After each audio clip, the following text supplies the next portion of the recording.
Hi, this is Steve Buscemi, the actor. Well, now I'm an actor and podcast host.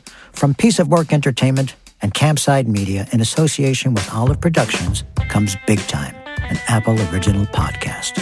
Each episode follows the story of one misfit with big dreams who isn't afraid to bend a few rules or take a shortcut to get there. Well, who steals bees? I was duped. I shoot you in the leg. This is Big Time. Follow and listen on Apple Podcasts.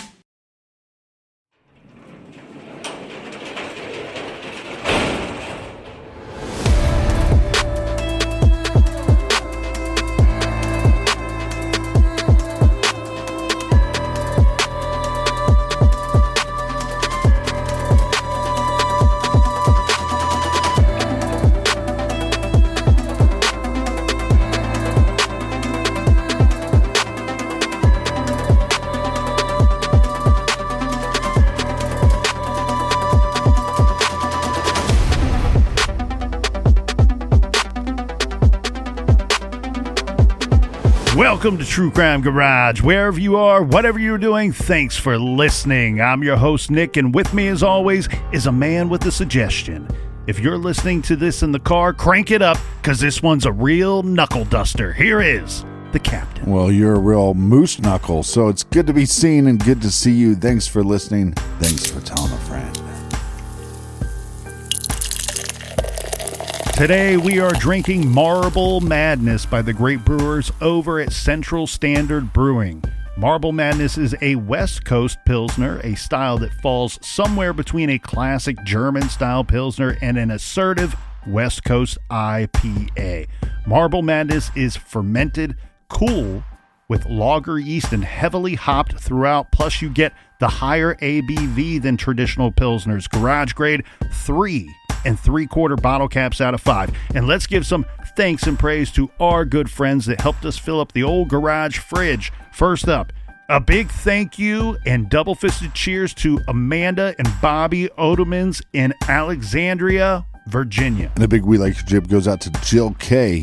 in Knox City. Next up, another double-fisted cheers goes out to Jordan and Calvin Swine tuning in from Nashville, Tennessee. And a big tall cans in the air to John Winholes in South St. Paul. And last but certainly not least, Captain, here's a cheers to Virginia and Atascadero, California. Everyone we just mentioned, they went to truecrimegarage.com, clicked on the pint glass, helped us fill up the old garage fridge for this week's show, and for that, we thank you. Yeah, BWRUN for everything true crime. Check out truecrimegarage.com.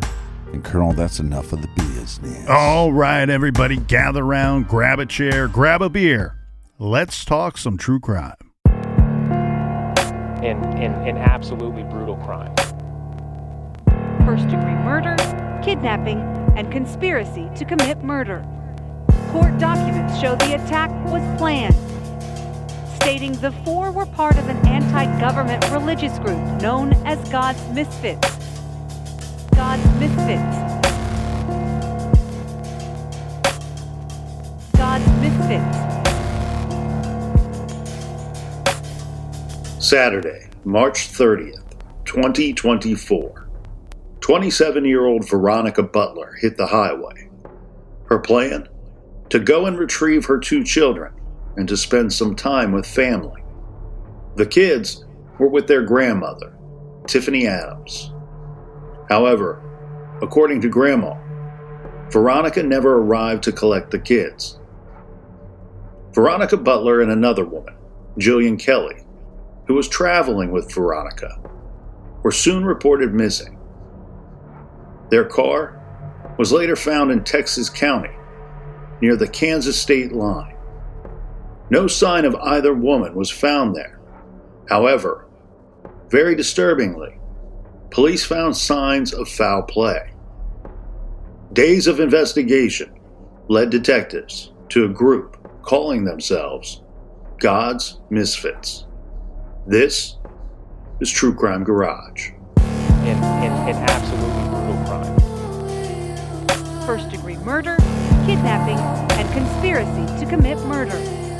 Court documents show the attack was planned, stating the four were part of an anti-government religious group known as God's Misfits. God's Misfits. God's Misfits.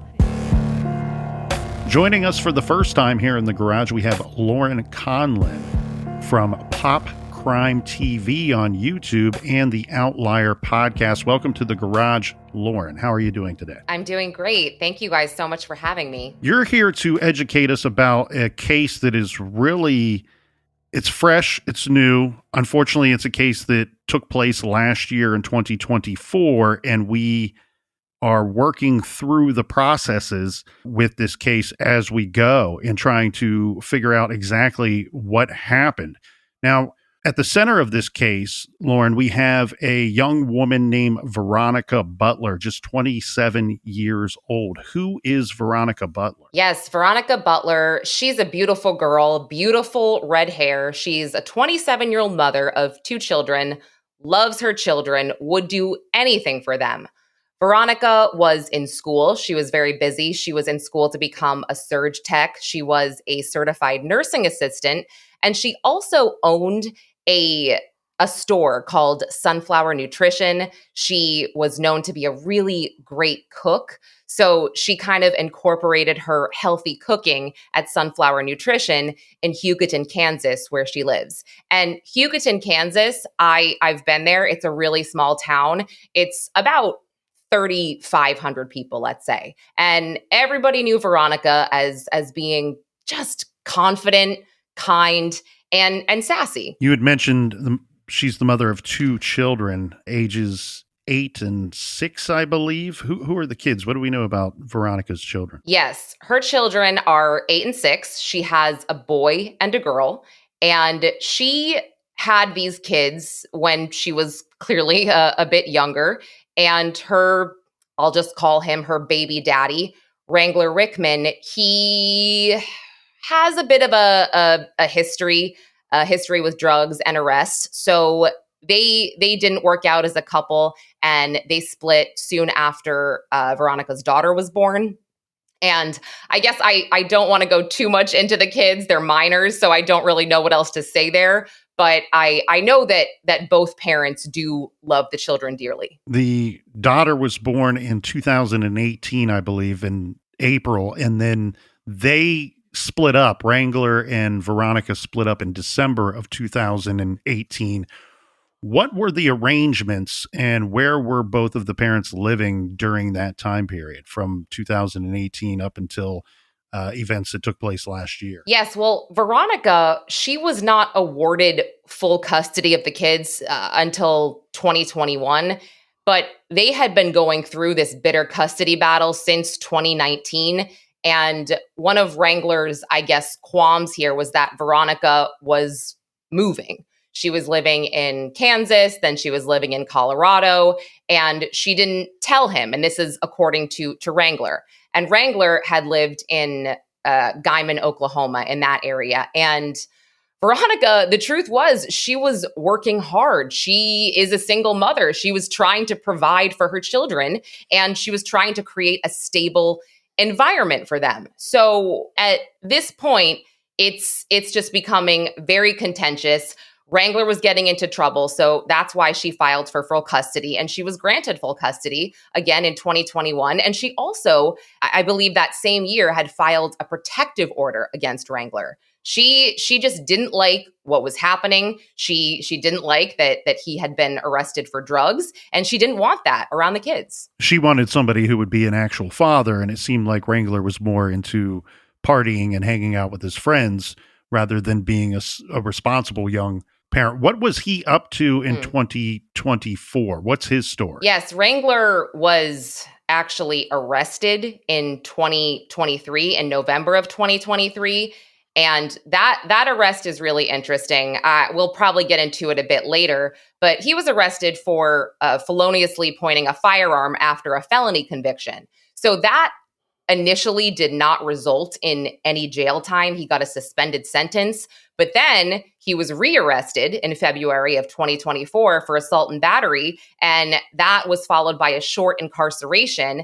And then that was followed by a stint in rehab. Is this a situation where opposites attract, or is it a situation where she was just getting her life together because she had kids? I mean, I've looked at Facebook posts from Veronica and Wrangler when it seemed like their relationship was in a really good place. And it made me really sad because they both seem to be very much into one another and they seem to be happy. But you guys get it. When you're young, things change. You're not the same person that you were in your teens or your early 20s. So I do feel like it was young love. Maybe it was like a puppy dog thing at first, but I do feel like Veronica really matured and Wrangler he wasn't there. They had different priorities. And Veronica she's a Christian. She loves her church. She loves God. She loves her family. And as we're talking about this case, you'll understand that Wrangler was into partying. What is the situation with the children in 2024? We have dad who is in and out of jail and also then attempting rehab. So he's in a facility.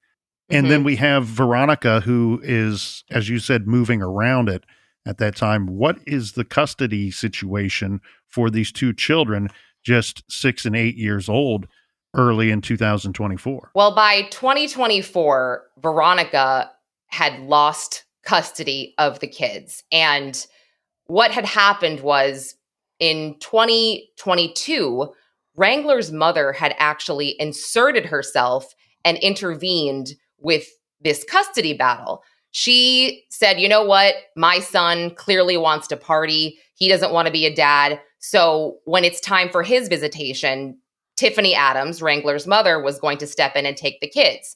Now, at some point here, Tifany actually withheld the children from both Wrangler and Veronica. So Wrangler and Veronica actually got on the same team for a hot minute. And there were Facebook posts from both of them saying, yeah, like Wrangler said, my mom is withholding the kids from me. And, they were trying to fight this in court. And Veronica lost custody of the children because of something that Tifany Adams had filed in court about Veronica and about what Veronica had allowed when the children were with her. And it turns out, guys, that this wasn't true.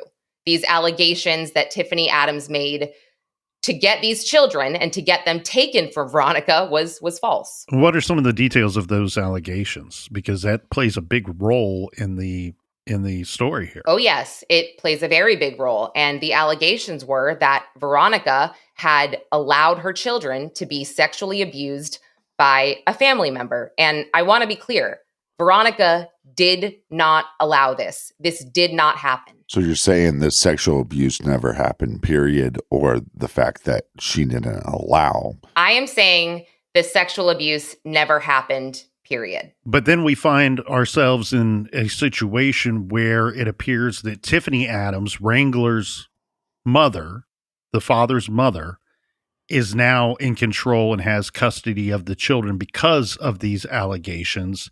And it's almost like a role reversal here, right? Where Lauren, we have Veronica, who was in charge, who had full custody at one point.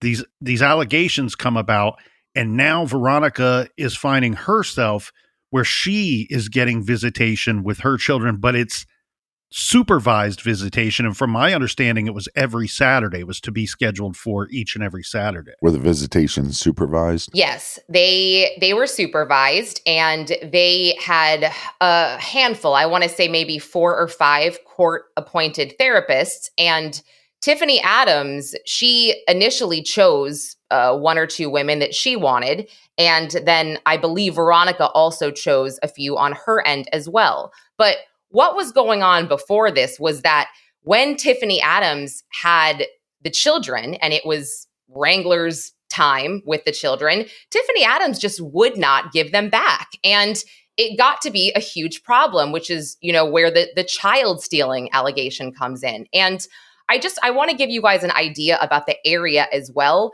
This area in the Midwest, what I've learned is a lot of families, they want the kids to be homeschooled. They want them to split their day into, learning at home and then maybe working on the farm. So I believe that Tifany, she wanted to train these kids that way. And at a certain point, Tifany really felt like these kids were somehow hers. And what she had been doing was she had been canceling the visitation with Veronica, saying, oh, the kids are sick. And, Veronica's like, I don't care. I'm their mother. I don't give a damn if they're sick. I want to see my children.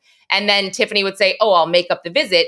And she never did. So the court was catching on here. And I believe I think they had a couple hearings set up for April of 2024, where Veronica was pretty much going to be granted overnight visits with her kids that were unsupervised. That's the track that she was on. And I don't think Tifany Adams was very happy about it. This type of raising children, is this a economical thing, or is this religious? Well, I think in this case, guys, it's interesting. Tifany Adams and a handful of people in that area were part of this prayer group.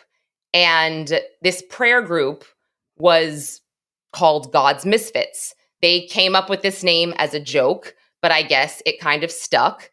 They had said, we don't really belong anywhere, but this group of people, let's say 15 to 20 people that we know of, possibly more, they would meet twice a week on Sunday nights and Wednesday evenings at the homes of some of these people, and they would bring the kids, and they would just have time to, I guess, discuss what they wanted to discuss and pray. And I just believe that this group, people were a little bit nervous about this group in the area. Tifany Adams seemed to have a lot of power. It was, like I said, her town and her county in Oklahoma, also really small, about 30, I think it was Keys, Oklahoma, maybe 1,000 people. The county of Guyman, where she lived, I think that entire county is around 20,000 people. So people knew Tifany. She was on the hospital board. She was on school boards. She was the Cimarron County GOP chair, and people knew about God's Misfits. So I think that there was, she was intimidating. So I think that, back to your question, sorry, that was very long-winded. Back to your question about this being a religious thing or an economical thing, I think it was a little bit of both. This is essentially a small flock, right? A congregation, a religion without a church or a steeple. We get together for our meetings Wednesday night, Sunday during the day, and these meetings are held at different members of this God's Misfits. You're welcome into my home, and we will be praying and carrying out our church service, air quotes, in my family room, is pretty much what you're describing here, correct? Yes, and I don't exactly know what went on. Like I said, during those meetings, I believe it was prayer. I believe it was fellowship to a degree. But I mean, let's just say, guys, these people seem to march to the beat of their own drums. A handful of them referred to themselves as sovereign citizens.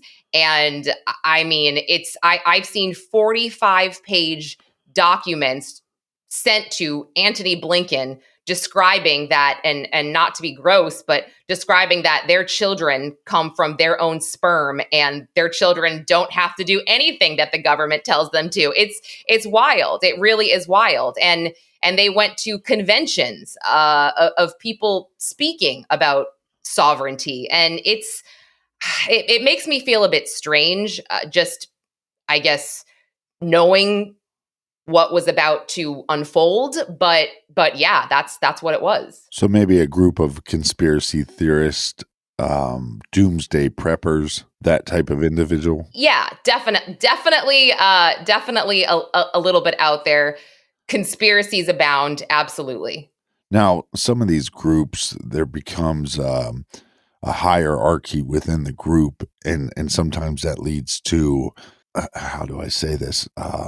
The hierarchy leads to a sexual component. Is there any evidence of that happening within this group? Sorry, what do you mean by that exactly?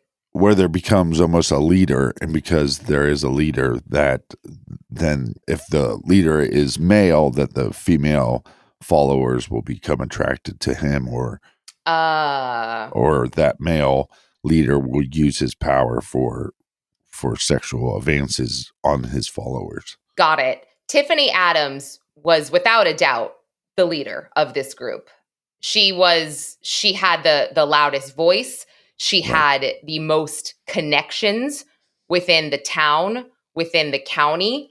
And I've been told, guys, that grown men were scared of her. That's fascinating. And not to be, how do I say this?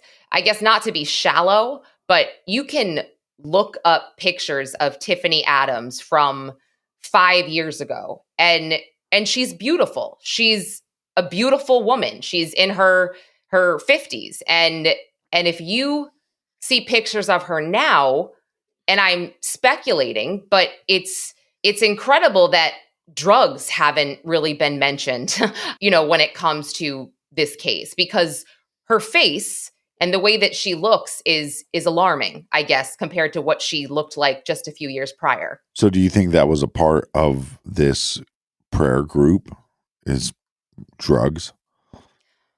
Or do you think this was something outside of the group? I think that within the group, they would split up and certain people would click over here, certain people would click over here. And I'm speculating, but I think that possibly it could have been something going on within the group, but not the entire group was aware of it. Like I mentioned, they brought their kids to these meetings. There was a lot of young children there and teens. So I don't think that if there were drugs involved, that anything would, kind of just be outright. But Tifany is friends with a DATF agent. His name is Kevin McIntyre. He was on the witness list, the OSBI witness list with this case. He's publicly been charged with embezzlement in 2007. He did serve on the Cimarron County Hospital Board with Tifany, and they were known to be friends. So he has a Facebook group where he talks about how he and his team have seized all of these drugs from crime scenes and drug houses. And so I'm scratching my head here like, man, this is pretty convenient. But again, I don't have proof that anything happened between this DATF agent and Tifany Adams, but I do know they're friends. But to put it plain and simple, the arrangements ordered by the court for the custody visits and visitation with the two children, it's not working out. Regardless of who's to blame, it's not working out. It's not going as planned. And this will lead us to the events of March 30th, 2024. Could you take us through the morning of March 30th? Yes. March 30th, that's the day before Easter. And Veronica Butler is very excited because it's Saturday. She gets to see her children. They are going to celebrate her daughter's birthday at a family member's house. And I want to just set up the geography there, guys, because I mentioned Veronica lives in Hugoton, Kansas, and the kids are at Tifany Adams, her house, and that is in Keys, Oklahoma. Now, this is the Panhandle, and you're kind of right on the border there. So it's really a 45-minute drive between the two states. So that day, the quote-unquote normal court-appointed supervisor wasn't going to be there. She was told, you don't have to work that day, or maybe she called in sick. I'm actually not certain as to what happened there, but Veronica had asked somebody else to fill in for her, a woman named Jilian Kelly, and she knew Jilian from her church. So Veronica and Jilian got in the car around 9 o'clock to drive to Oklahoma. And what's so baffling to me is the fact that you've got this bitter custody battle and a judge somehow thinks that it's okay not to do these type of handoffs at a police station or at the sheriff's. And they allow these handoffs to happen wherever Tifany Adams feels like it. So on this particular day, Tifany says, okay, let's kind of meet in between, or it's a little bit further for you guys to drive, but let's meet off of Road L and Highway 95. And if you've ever been to this area, it's wild. It's flat lands. And I guess I'm saying it's wild because I live in New York City. So I've really never experienced anything like this where it's just empty and you've got one bar. But that's what it's like out there. And that's where they were going to do this handoff. According to Tifany, Veronica never showed up to get her children. And that's the short of her stories. I'm waiting here with the children. Veronica never shows up. But the alarm is raised at some point because there were family gatherings scheduled for later that day, I do believe, that would be with Veronica and the children attending these visits as well, and these get-togethers as well. And so Veronica's extended family becomes concerned when she doesn't show up with the children, knowing very well that she was excited to attend these events. Who first figures out that maybe there could be a problem here, and where do they go once they figure out that we might have an issue? You're correct. And, something else about this that is just something that I thought of is like Tifany Adams saying, oh, well, Veronica just didn't show up. I don't know what happened. I mean, Tifany Adams hated Veronica. She wanted to take her children. Wouldn't you think that she would be the first person to jump on social media and say something like, well, the bitch didn't show up. I guess she doesn't love her kids. And it's just, it's baffling to me that her claims here were just, they just rolled off everybody. No one really thought anything of it. But yes, Veronica's aunt noticed that, hey, it's getting a little late. Where the heck is she? This isn't normal. Veronica's not answering her phone. So she decides to go and look for them. And I believe her aunt knew where the handoff was going to be. Maybe Veronica told her. So she did drive to where Veronica's handoff was supposed to be. And she made a very troubling and chilling discovery. She found Veronica's car veered off the road, and things looked pretty nefarious, you guys. There was a lot of blood around the vehicle. And not only that, but there was a broken hammer and there was a pair of glasses on the ground.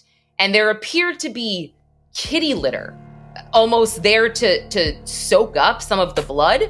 So of course, she panics and the police are called.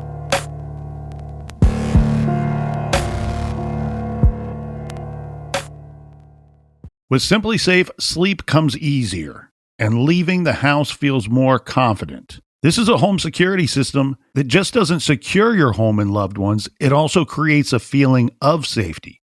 Traditional security systems only take action after someone has already broken in.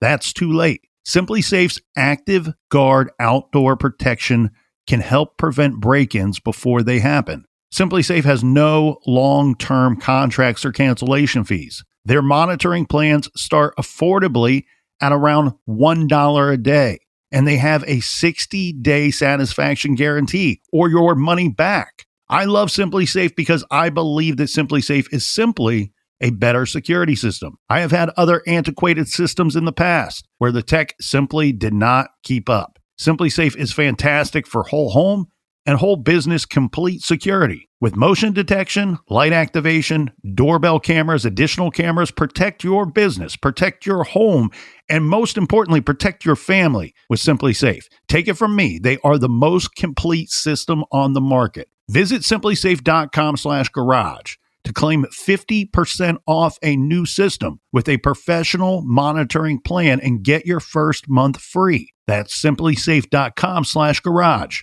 There's no safe like Simply Safe. I am very lucky. I love what I do for work. I love my work. If you own your own business, you want to hire employees who love what they do to boost the overall success of your business. But how do you find passionate employees who are a good fit for all of your roles? ZipRecruiter.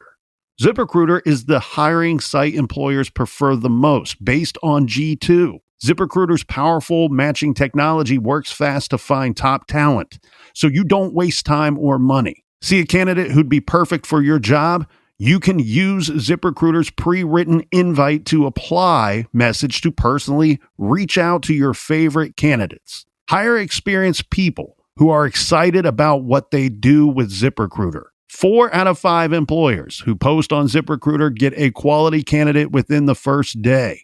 See for yourself. Go to this exclusive web address to try ZipRecruiter for free. ZipRecruiter.com/garage. Again, that's ZipRecruiter.com/garage. ZipRecruiter, the smartest way to hire.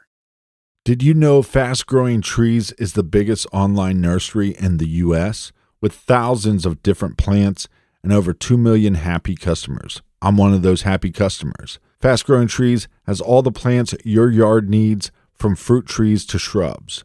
Find the perfect fit for your climate and space, then order online for fast delivery. Their Alive and Thrive guarantee ensures healthy arrivals, and their plant experts are available to help with planning, selection, and care. This is why I love Fast Growing Trees. They're plant experts. I have a very shady backyard. Everything I planted didn't thrive. They were able to tell me what would work best in my space and climate. And when your yard is looking good, it makes you feel good. This spring, they have the best deals for your yard, up to half off on select plants and other deals. And listeners of our show get 15% off their first purchase when using code GARAGE at checkout. That's an additional 15% off at fastgrowingtrees.com using the code GARAGE at checkout. Fastgrowingtrees.com, code GARAGE. Now's the perfect time to plant. Use Garage to save today. Offer is valid for a limited time. Terms and conditions may apply. Check out fastgrowingtrees.com and use promo code GARAGE today. Spring break, a summer vacation, perhaps a girls' trip, or Vegas with the dudes, it's time to talk vacations. This year, treat yourself to the upgrades you deserve with Quince's high-quality travel essentials at fair prices, like lightweight European linen styles from $30, washable silk tops, and comfy lounge sets. Pair it with premium luggage options and stylish tote bags to carry it all. The best part? All Quince items are priced 50 to 80% less than similar brands because they partner directly with top factories, cutting out the cost of the middleman and passing the savings on to us. Longtime listeners know that I stock my closet and shelves with great-looking quality items from Quince. It's my go-to. This season, Quince is all about dressing you up and sending you wherever you may roam in style and comfort. Shop men, women, baby, and kids, and make sure you check out Quince's travel items. They have all of the high-quality travel essentials that you need: suitcases, carry-ons, travel bags, and accessories. For your next trip, treat yourself to the luxe upgrades you deserve from Quince. Go to quince.com/garage for 365-day returns, plus free shipping on your order. That's QUINCE.com/garage to get free shipping and 365-day returns. Quince.com/garage.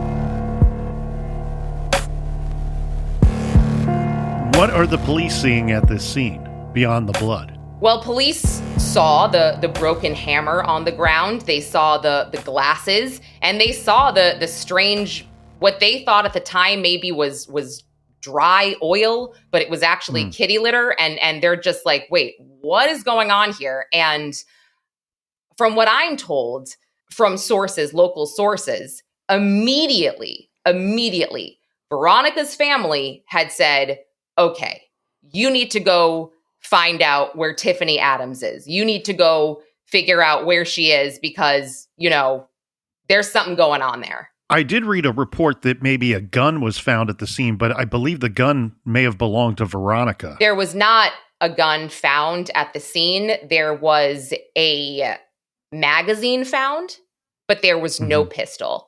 And that belonged to Jilian Kelly, her court-appointed supervisor. Could you describe this hammer for us? Well, the hammer was broken, and that was very troubling to me initially. I thought to myself, well, how hard do you have to hit something or someone with a hammer to cause it to break? What are the next steps by law enforcement here? Because we have this information from Veronica's family to go and talk to Tifany Adams, who she was scheduled to meet with. Are they attempting to trace their phones or look for phone activity that can be used to locate either woman, Veronica or Jilian? What are law enforcement's next steps, and what do they find when they start on their investigation of what now is 2 missing women? Yes. Well, law enforcement discover later when they start looking into the cell phones that around 9:42 a.m., Jilian Kelly and Veronica Butler's cell phones stop transmitting signals. So by 7 p.m. that night, they issue an endangered missing persons alert. And that goes out via the Texas County Sheriff's Department Facebook page, and that's in Oklahoma. And then it becomes national. And I remember seeing that and thinking to myself, man, this is really weird. You've got 2 women who are both mothers, and they go missing at the same exact time. That just seems so rare. And so from there, the OSBI requested tips on social media, just anybody with relevant information, or if you know anything about their whereabouts, to please come forward. And at that point, that's when people start talking. And this is when a confidential witness who is a minor actually spills the beans, comes forward, and that's essentially what blew this case wide open. And that is also what allowed for investigators to get a search warrant for Tifany Adams's phone. Let's talk about this, because I want to have a good understanding of this vehicle, of Veronica's vehicle that is found. The 2 women are missing, and we know that they left in the 9 o'clock hour that morning. Where is this vehicle found in relationship to where the scheduled meeting, the drop-off meetup point, was to be? Oh, it was there. It was at The same meetup. spot. Yes, it was just veered off the road. So detective arrives on the scene. We're looking for 2 grown women, one Jilian Kelly, who we believe to be very responsible. I mean, she's the court appointed supervisor, and she may or may not have been packing. She may or may not have been carrying a firearm with her at the time. We know the magazine was found at the scene, but if I'm a detective, I'm arriving on the scene, and here's what I'm finding. The car is abandoned where the meetup is supposed to take place. Their phones, the activity on their phones seems to stop around the time that they would be arriving at this location. So everything is pointing to that Veronica and Jilian upheld their end of the bargain of where we are to meet at what time.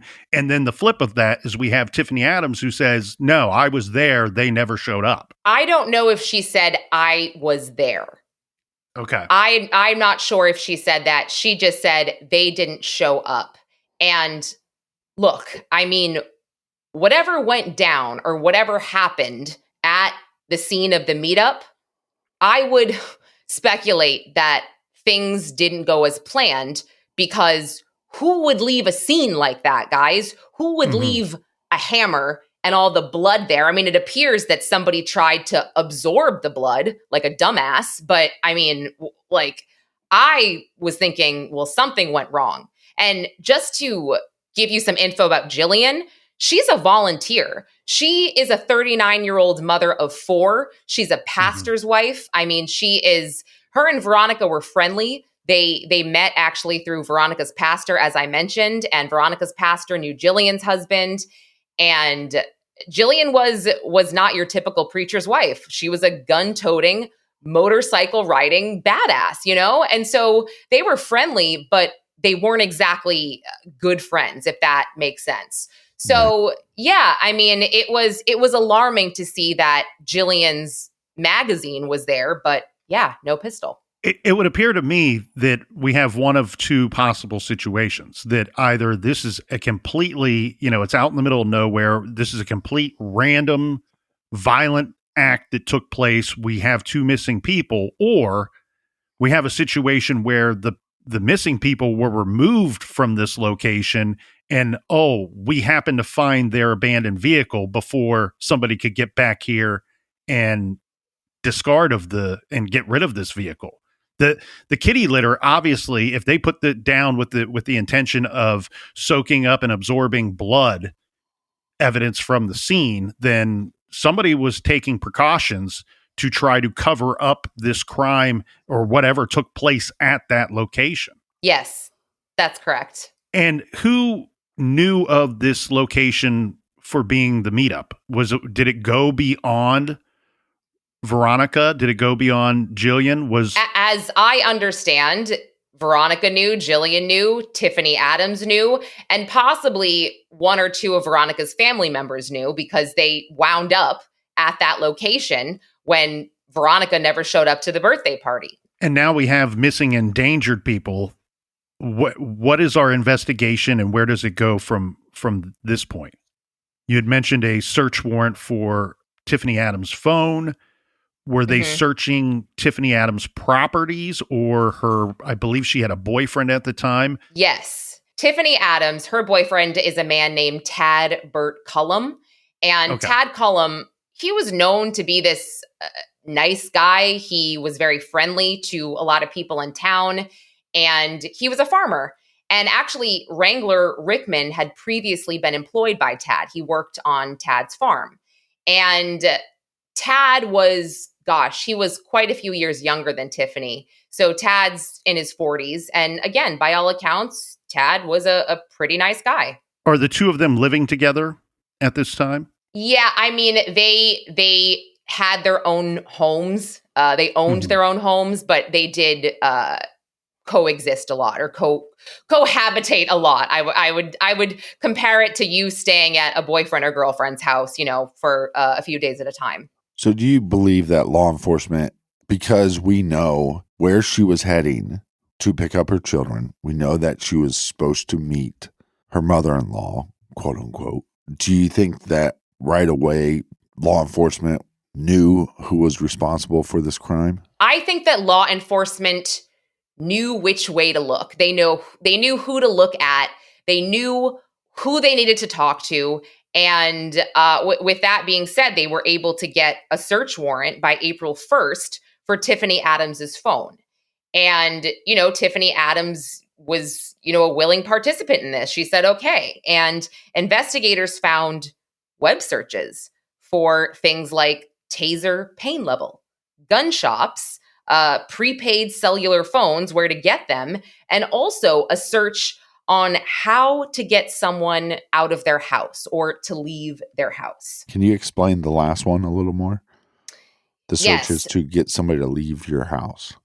Yes. So the last search that she made, it turns out, and we learned a lot when on April 3rd, this confidential witness was interviewed by the OSBI. So again, I mentioned this is what really blew the case wide open. And we learned that Tifany Adams in February of 2024 wanted to, quote unquote, get rid of Veronica. And she wanted to get rid of Veronica by having her boyfriend, Tad Cullum, and another one of their friends throw a vice through Veronica's windshield. And in order to do this, Veronica would need to leave her house. And they were kind of waiting for Veronica to leave her house one day. Turns out that the day they had planned to do this, Veronica only went across the street or something like that. So the plan didn't exactly work out. So that's where that Google search came from. And so, yeah, investigators were like, what the hell is this? But I mean, what they had there was pretty damning. Taser pain level? Gun shops? I mean, what? Well, and it's fascinating to me that she makes these horrible accusations against the mother of her grandchildren. And it seems like the courts jump to this conclusion that it's true. I mean, obviously, you have to take these claims very serious, and I know that the hands of justice move very slowly, but you think the courts would have been on to the fact that maybe this person is making up these accusations because they have a motive in doing so. Yes, and this is where, it's like, all right, do we have just, it's a small town and everyone knows everyone and people just know that by all accounts, Tifany Adams appears to be somebody that can take care of these grandchildren. She has a decent reputation of being on the board here and heading up the GOP. So, is it that, or is it corruption? Does she have people in her back pocket? The plan with the vice is interesting, but seems a bit flawed, right? So, but throwing the vice at a heavy metal object, essentially at the windshield of the vehicle while it's moving, being operated by Veronica. I guess the idea would be causing her to go off the road or some type of vehicular accident that would lead to her death, and thus her death being ruled just a very basic and simple accident, one that unfortunately we see regular on highways and whatnot. But wait, Nick, do we see that regularly? Because I thought about that and I said, that is so stupid. Where would this vice come from? Where would this, I mean, I didn't really understand. that was my portion of the flawed plan, where if okay. on the scene, people aren't just driving around with a heavy vice in their car all the time. I mean, you could explain it as being picked up from the hardware store or a recent purchase or something of that nature, but still that would stand out as, well, this is some form of an attack, whether it be that she was targeted or not. It could be as simple as a dumb teenage prank, or it could be something very serious to the point where this woman was targeted for specific reasons. Well, the motivation might not have also been homicide. The motivation could have been, this is going to be enough, where she can't prove that she was targeted, that maybe this was just a situation, stupid teenagers doing something stupid or an accident. But maybe the motivation was just to scare her to start complying.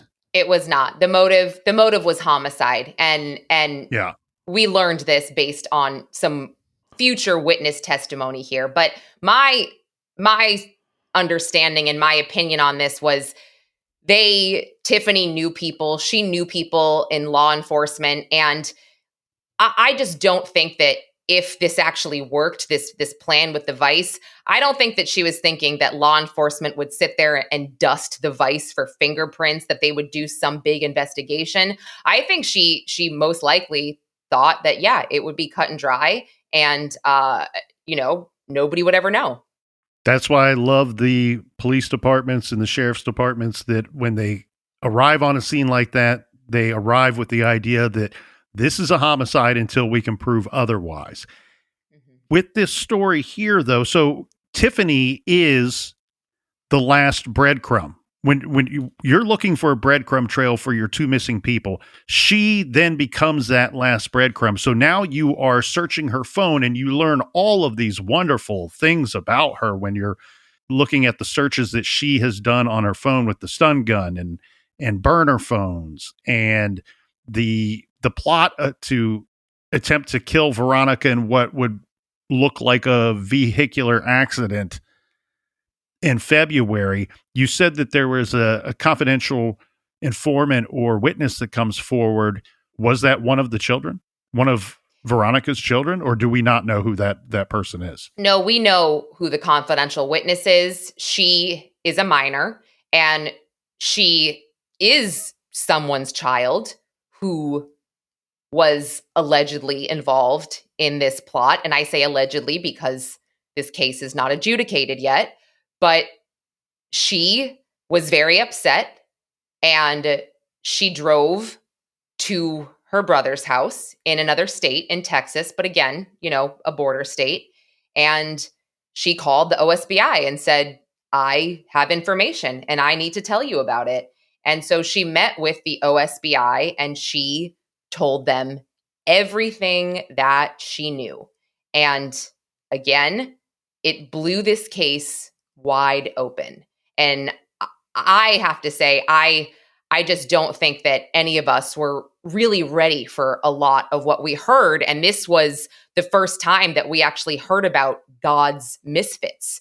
And that's when you were like, wait, what? Is this some kind of cult? Like, what the hell is this? I mean, and just to be clear, there is another God's Misfits group out of another state. And the leader, I mean, they had like 300 followers or something like that on Facebook.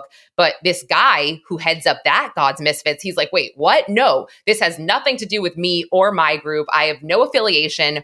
What is happening? But yeah, this interview with the minor was shocking. Well, God's Misfits was also the name of my grindcore heavy metal Christian band in middle school. So no way, really? No, I'm just joking. Oh, I was like, wait, you got me. Oh, geez. Okay. Wow. I'm gullible, I guess. We have a missing persons investigation that starts on March 30th. We have phone search warrant of Tifany Adams' phone being conducted in early April of 2024. And now we have this confidential witness that comes forward who you've not said what they're telling law enforcement, or at least what is believed that they told law enforcement, because there's a lot of horrific events that took place behind closed doors and horrific events that several people wish that would not be brought into the light. How much do you think this witness knew, and how much do you think they were able to provide to law enforcement? Well, I know everything that she knew, and she told law enforcement everything that she knew. And this is subsequently what led to multiple arrests, guys. And a day after this confidential witness shared what she knew, OSBI requested assistance in the investigation from the FBI. And the confidential witness, again, the minor daughter of two people that were allegedly involved in the disappearance of Veronica, Butler, and Jilian Kelly, her parents had told her about what was going to happen. They had said, we are going on a mission for God's misfits. So when you wake up in the morning, we won't be here. And the minor had said, well, what are you going to do? And they kind of said, well, don't worry about it, but Veronica won't be an issue anymore. And she had said, well, wait, what about Jilian? What did she do? And they said, well, Jilian supported Veronica. The morning of March 30th, when her parents had arrived home, they instructed this minor daughter to go and clean out their truck. And the minor daughter said, so what happened? Did everything go accordingly? And the answer was, well, it didn't exactly go according to plan, but Veronica won't be an issue anymore.